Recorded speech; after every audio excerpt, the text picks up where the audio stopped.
welcome back to my YouTube channel! Sabi, sobrang tagal ko nang hindi nag-upload ng video here on YouTube, pero eto na, mag-upload na tayo. So, hindi ko na to, alam niyo, wala nang paligoy-ligoy. Yung topic natin today, guys, is about how to get viewers sa TikTok. Ayan. So, alam ko marami po sa inyo yung gustong mag-sell at mga nagbabalak mag-sell sa TikTok, pero hindi nila alam kung paano magkaroon ng viewers. So, don't worry guys, sa video na to, tatalakayan natin yung mga key points na kailangan nyo po as a seller. Okay? So, itong mga key points na to makakatulong po sa inyo para dumami at magstay ang mga viewers natin and umangat ang mga followers natin sa TikTok. Okay, so without further ado, let's get started! Ang arte. Okay, sige. Number 1, find your target market. So, ano ba yung target market? Ito guys, yung mga gusto mong maging customer. Okay? So, let's say for example, damit. Okay, so ako na lang. Kunyari ako, example nyo ako. Ang sinasell ko is mga damit and affordable na mga damit. So, yung mga target market ko, yung target market ko na customer is yung mga walang pera. Yung mga mahihirap. Mahihirap. I mean, yung walang budget. Gustong umaraw, pero walang budget. So, dun yung target market ko. So, since yung target market ko is yung mga estudyante, yung mga sakto lang yung pera, yung mga, alam mo yun, yung hindi naman sobrang for the go kapag gumasto sa pera. So, dapat, yung mga sinesell ko is affordable. So, siguro 99 below, kung kaya 50 below, mga gano'n. So, depende naman po yan sa puhunan nyo. Okay? So, after nyo malaman kung ano yung target market nyo, and let me know if gusto nyo pang palawakin natin yung target market. Wala akong masyadong alam dito, pero since ang tagal ko na kay TikTok, 2 years na. Guys, matagal na din naman ng 2 years, kaya huwag yung inaano yan. Marami na po akong alam about sa word na target market. Okay? So, let me know if you guys want to know more about it. Okay? So, willing naman akong i-share yung knowledge ko about that. Of course, kung gusto nyo pong magkaroon ng viewers ang inyong live and magkaroon kayo ng maraming followers kay TikTok, you need to promote your product. Okay? So, number 1 example ng pagpapromote ng product, since kay TikTok, pwedeng sumayaw. So, kunyari, sumayaw ka, hawak mo yung item mo, yung mga gano'n. Tapos hawak mo yung item mo, o kaya suot mo yung item mo, tapos maglalagay ka ng label sa taas na knitted tops for only 50 pesos, mga ganon. Ganon, mga info na, alam mo yun, yung gustong malaman ng mga tao. Pwede din naman kayo maglagay ng live selling schedule. Like for example, nag-TikTok ka, tapos sa taas may nakalagay na save the date, January 1, 5 PM onwards, all items 99 pesos. Ganon. So, kailangan may date, may oras, tapos may presyo, para alam ng mga tao kung ano yung aabangan nila. Hindi ko alam kung nagigets nyo, pero sana nagigets nyo, okay? Guys, promise, pag sinunod nyo tong lahat ng key points na to, promise, as in, sobrang proven and tested. Kaya, sobrang saglit lang na tong video na to, kasi ito lang talagang kailangan nyo. Hindi nyo na kailangan ng maraming ganap-ganap sa buhay. As in, sundan nyo lang tong key points na to, and you're ready to go. Pang number 3 natin, guys, syempre, kung gusto mo mag-sell kay TikTok, kailangan mo munang alamin kung ano yung products mo and kung ano yung quality ng products mo. Okay, so let's say for example, magbebenta ka ng damit. So, huwag ka namang magbenta ng damit na, alam mo yun, yung parang basahan, na parang, huy, may bibili pa ba na ito? Huwag ka namang magbenta ng gano'n kasi wala talagang bibili na gano'n. So, kailangan, kahit affordable yung item mo, kailangan maganda pa rin yung quality para balik-balikan ng mga tao. Okay, so another example, denim short or denim pants, mga ganyan, o kaya denim jacket. Kailangan, yung presyo ng item mo is ka-level kung ano yung quality ng item mo. Nagigets nyo ba? So, let's say for example, ito na lang damit ko na to. Guys, alam nyo ba na mine ko lang po ito sa TikTok for only 50 pesos. Ayan, tingnan nyo, sobrang ganda, diba? So, ako, huy, ang ganda, 50 pesos, babalik ako. Pero, syempre, hindi nyo naman siya kailangang ibagsak presyo talaga. So, kailangan alam nyo rin kung magkano yung nagastos nyo sa puhunan nyo.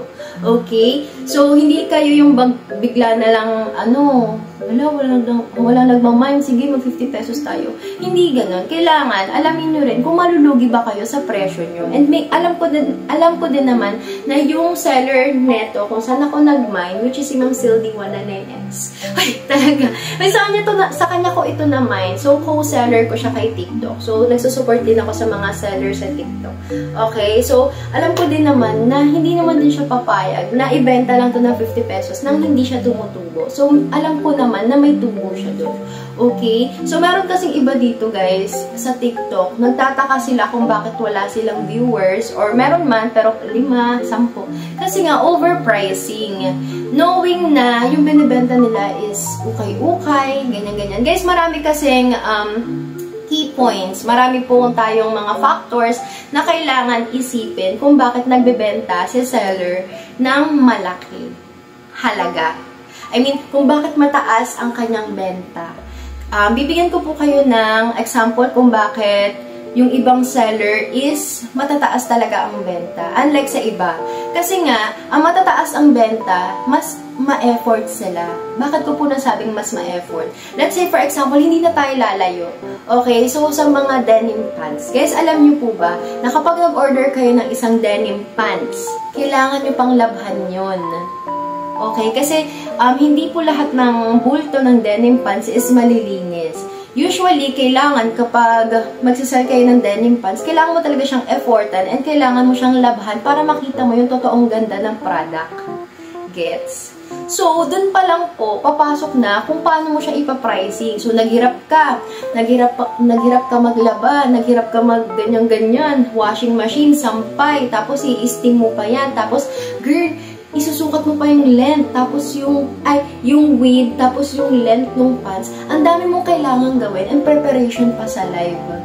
Diba? So, kulang-kulang na sa 199. Ayan, pinakamataas na yan. Usually, mabibenta mo pa ng 249 each. Ayan. So, hindi ko naman po sinasabi na kailangan kapag ukay-ukay ang iyong sinel is kailangan mura. Depende po yan sa labor na ginawa ni seller. So, hindi na tayo lalayo. Let's say, for example, yung mga 50 pesos na top, yung iba dyan kasi guys, hindi na nilalabhan, hindi na ini-steam. Pagkatapos, buksan yung bulto, yun na yun, sampay, tapos flex. So, kaya dun po lalabas na mura yung item kasi hindi po masyado nag-effort. Okay? Pero bebenta pa rin. Kasi guys, utak-utak lang yan eh. Kung ayaw mong malugi ka, iba naman kasi, isipin nyo naman, nilabhan mo, pinansya mo, tapos, basta nag-effort ka, nagsukat ka pa, tapos 50 pesos mo lang ibebenta, guys. Sobrang lugi. Sa pagod pa lang lugi na. Nagigets nyo po ba? So, kailangan itatama nyo po yung pricing nyo sa pagod na nararanasan nyo. Okay? So, kung hindi mo naman ina-effortan yung item mo, yung saktong effort lang, dun ka lang sa saktong pricing. Pero kung yung sagad-sagad naman yung effort mo, naglalaba ka pa, nag-i-steam ka pa, dun ka sa mas angat na pricing. Gets? Okay. So, ang sinabi ko pala guys, ano na pala yun? 3 and 4 na pala yun. So, yung number 3 natin, sell quality items. And then yung pang number 4, nasabi ko na, affordable but reasonable price. Ayan. So, nasabi ko na yun, napaliwanag ko na yung 3 and 4. So, dako na po tayo sa number 5. So, ito pong number 5 na to, madali lang siyang isipin, pero mahirap siyang gawin. Ang number 5 natin is be consistent. Okay, so kailangan kapag kunyari nag-sell ka sa TikTok, kailangan alam ng mga tao na maganda yung mga items mo. So let's say for example, nag-order ako sa'yo ng item. Tapos nagandahan ako. Kailangan sa susunod, ganun pa rin, maganda pa rin. Hindi yung porket nagandahan ako sa una, yung pangalawa kong order, hindi na maganda. Alam mo, parang, ay, hindi na ako babalik. Ayoko na. Sa una lang pala siya maganda. Parang ganun. Kailangan, kung gusto nyo pong balik-balikan kayo at magkaroon kayo ng suki, kailangan yung item nyo is consistent. Maganda, malinis, yung talagang babalik-balikan. Okay? Number 6, ito talaga. Guys, sa lahat ng key points na meron ako, ito yung talagang proven and tested na nakakapagpakip ng audience. Kasi, guys, ang mga audience sa TikTok, people come and go talaga dyan. Yung word na people come and go, talagang, huy, sa TikTok talaga siya nangyayari. Sa live selling sa TikTok talaga siya nangyayari. Kasi, yung mga tao na yan, mapapadaan lang po yan sa live mo. So, siguro 90% ng mga taong dumadaan sa live is umaalis din. So, kailangan, ito na nga dadako tayo. So, number 6, kailangan ang live mo is funny and entertainment. Hindi ko naman sinasabing maghubad ka sa harap ng camera. Hindi ko naman sinasabing magmukha kang ewan sa harap ng camera. Pero kailangan masaya yung live mo. Hindi yung, okay, let's say for example, ito, kanya nagbebenta ako ng suklay. Okay, so, ito guys, bagay ito sa mga, sa mga babae. Ayan, so, maganda siya. Nagigets nyo ba? Kailangan, hoy, guys, ito maganda to. Grabe, pag ginamit nyo to, sobrang mababago ang buhay nyo. Ganon ka dapat ka-OA. ang OA, hindi naman ganon ka-OA. Iayon mo naman yung energy mo dun sa sinasell mo. So, kunyari, ito. Sige, hindi na tayo lalayo. Ano ba? Kunyari, ito, guys, ito, large, kayang-kaya. Pag to sinuot mo, talagang magugustuhan ka ng crush mo. Hoy! Hindi, charot lang. Hindi, basta kailangan nila siyang gawing entertaining. Okay, so para lang ma-keep and mag-stay yung ating mga viewers. Kasi guys, again, proven and tested. Yung iba kasi sa mga live guys, mapapabili na lang yan sa'yo kasi natutuwa sila sa'yo. Okay, so kung boring kang tao, ba't sila bibili? Diba? Bibili lang sila kung kailangan na kailangan talaga nila yung product. Pero, bibili sila sa'yo. Iba pa rin kasi yung bibili sila sa'yo kasi natutuwa sila sa'yo. So, another sales yun mga sis. Ayan. Diba? Kailangan funny and entertaining talaga. Pero, huwag nyo pa rin iwala yung sarili nyo. Be yourself. Kailangan kung paano ka maging masaya, ganun ka pa rin sa harap ng camera. Kasi hindi siya genuine kapag pinapeke mo yung saya mo. So, kailangan happy ka, masaya ka, pero wag mong ipeke yung saya mo. Alam mo yun? Basta, gets nyo na yun, guys. Promise. Kapag na-try nyo na mag-live selling, hindi siya mahirap. Kailangan mo lang i-enjoy. Basta i-enjoyin nyo lang yung bawat oras na pumapata kasi hindi nyo napapansin nakaka 2 hours na kayo. Ganun. Kailangan talagang for the ano ka talaga. For the happy. Kailangan kahit may problema ka, masaya ka. Ganon. Kasi, guys, wala namang pakialam yung mga viewers natin dyan. Wala silang pakialam kung may problema ka. Kailangan, ang pakialam lang nila yung product mo at saka ikaw. Kaya kailangan maging masaya ka pa rin sa live. Okay? Pero be yourself pa rin. Huwag kang gumaya ng iba. Gets? Last but not the least. Ipaganyan pa. Last but not the least, mga sis. Ayan. Ito, optional lang to. Pero very, effective siya for me. So, ito mga sinasabi ko sa inyo guys, ito talagang ginagawa ko sa live selling na natutunan ko for the past 2 years na kailangan talaga siya. Okay, ito guys, again, optional to. Kung hindi naman kaya, okay lang na hindi gawin. Sundin nyo na lang yung ibang key points natin. Is yung freebies. Okay. Ayan, so hindi naman lahat kailangan ng pa-freebies. Pero guys, ito kasing freebies na to. Ito yung talaga nagpapahype sa mga audience. And guys, alam nyo ba, kay TikTok, ang algorithm ni TikTok, the more na may nagko-comment, nagmamine, nagsasalita sa comment section, tumataas, the more na may nagtatap ng screen, mas aangat ang viewers. Promise, itry nyo. Kunyari, mag-flex lang kayo. Flex lang, yung normal na flex. Bababa yan. Pero pag nagpa-FREE ka na, free, girl, grabe. Tumataas siguro mga 5. Pero girl, iba pa rin pag 5. Kahit 5 lang ang itaas ng viewers mo, iba pa rin ang impact niyan. Kasi malay mo, sa 5 na yun, may 2 bumili sa'yo. O, diba? May sales ka na kaagad. So, malaking key point po, ay malaking factor din ang freebies sa live selling. Pero again, optional lang siya kung kaya nyo lang po magpa-free. Okay? Pero siguro, kahit 1, 2, magpa-free tayo sa end ng live para naman kahit papano may abangan yung mga viewers natin. Okay guys, so that's it. That's our key points to have viewers sa live selling mo sa TikTok. And hopefully, sana po meron kayong natutunan. And itong mga sinasabi ko sa inyo guys, hindi to eme-eme. As in, ito talaga yung ginagawa ng karamihan. Karamihan ng mga live sellers sa TikTok. Okay? So, kailangan be consistent. Again, sige. I-ano natin. Balikan natin. So, again, number 1, find your target market.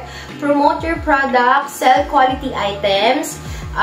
affordable but reasonable price. Be consistent, funny and entertaining, plus freebies. Ayan. So, guys, sana naging makasaysayan. Makasaysayan. Sana meron kayo natutunan sa video na to. Sobrang saglit lang to, guys. As in, i-edit ko pa to. 17 minutes pa lang, oh. Ang dami ko na sinasabi. Pero, guys, hindi nyo naman kasi kailangan ng ang daming ganap para dumami yung views. Like, for example, yung mga algorithm, ganyan-ganyan. Hindi na yun gumagana. Siguro gumagana sa iba, pero kung kailangan mong galingan sa sarili mo, yun, magkakaroon ka ng maraming viewers. All you need to do is to trust yourself, mga sis. Trust yourself, love your products, love your miners. Ayan, isa pa yan. Kailangan may malasakit ka din sa mga miners mo. Kasi, the more na nagmamalasakit ka sa kanila, ibabalik nila yun sa'yo. Okay? So, again guys, maraming salamat po sa panonood sa aking YouTube video. And sana meron kayo natutunan. And hopefully, sana gumana din sa inyo. Kagaya ng pagganan niyang mga tips na yan sa akin. Kasi nga, diba, TikTok seller is here. So, more sales to come, guys. And hoping ako na pare-parehas po tayong lumago yung business kay TikTok. And, ayun, I'll see you on my next video. Bye-bye!